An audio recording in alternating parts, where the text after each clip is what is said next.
In this tutorial, I'll show you how to use the Composite feature to add a fully customizable motion blur background to the scene. This is a simple scene that only features a teapot mesh.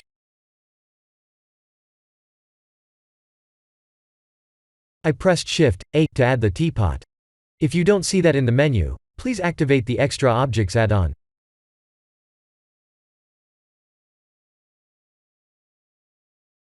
I have lowered the roughness to 0, to have a shiny surface.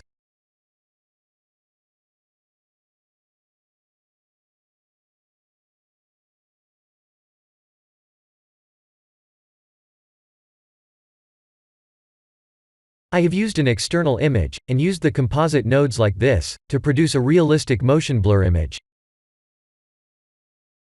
Here are the full nodes.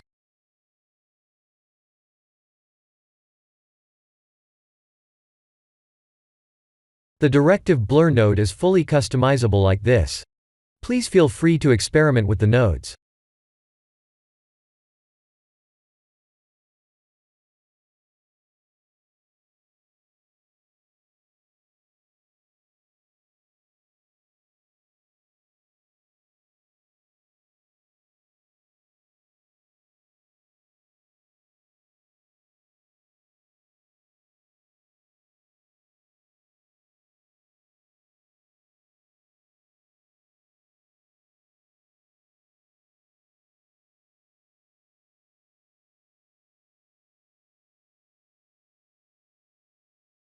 This is the end of the tutorial.